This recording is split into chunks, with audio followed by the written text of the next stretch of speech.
चीते पर सवारी। मैंने रोदबार के मैदान में एक शख्स को चीते पर सवार होकर आते हुए देखा तो खौफ के मारे मेरे पांव चलने से जवाब दे गए। उस शख्स ने मुस्कुराकर मुझे कहा, ऐ सादी, इसमें घबराने और हैरत ज़दा होने की कौन सी बात है। तू भी अल्लाह के हुक्म से गर्दन ना फेर। अल्लाह की मखलूक तेरी ताबेदार हो जाएगी। जब बंदा अल्लाह के अहकाम पर अमल पैरा होता है तो अल्लाह ताला उसकी मदद फरमाता है।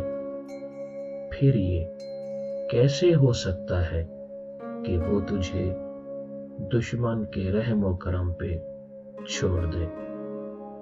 बस यही मर्दाने हक का रास्ता है। आ और मकसद हासिल कर ले।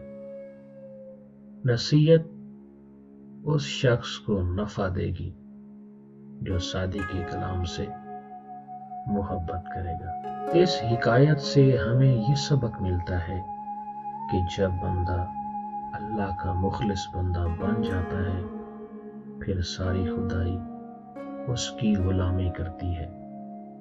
सूफिया कराम फरमाते हैं, जो अल्लाह का हो जाता है अल्लाह उसका हो जाता है। जब खुदा उसका हो गया तो खुदाई उसकी क्यों ना होगी। हजरत अब्दुल्ला बिन उमर रजी अल्लाह ताला अन्हु कहीं तशरीफ ले जा रहे थे कि रास्ते में बहुत सारे लोग जमा देखे जो घबराए हुए थे। आपने पूछा, क्या बात है, यहाँ क्यों खड़े हो और इस कदर डरे हुए क्यों हो। उन्होंने कहा, आगे रास्ते में शेर बैठा हुआ है और है भी बिफरा हुआ।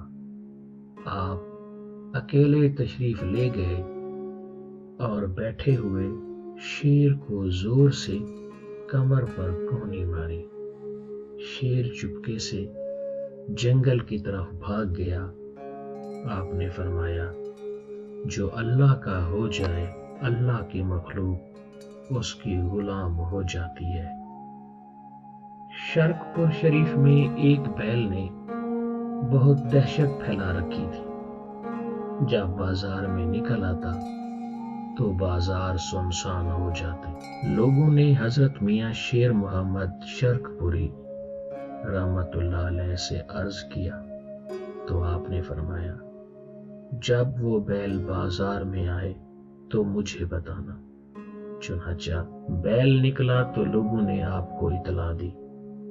आपने जाकर बैल को कानों से पकड़ लिया।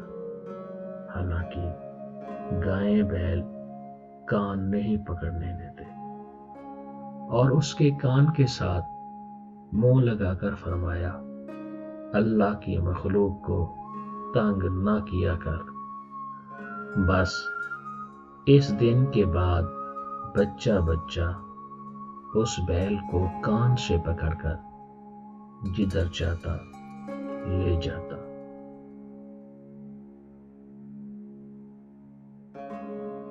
एक बुजुर्ग को देखा गया कि शेर और बकरियों को इकट्ठा चरा रहे हैं। पूछा गया, इनकी कब से सुलह हुई है। वो फरमाने लगे, जब से मैंने अल्लाह से सुलह कर ली है। उन्होंने आपस में सुलह कर ली है। बंदा बनना है खुदा का, बंदा बनना है खुदा का, तो गधा बन उनका, जो कि बंदे को शहनशाह बना देते हैं।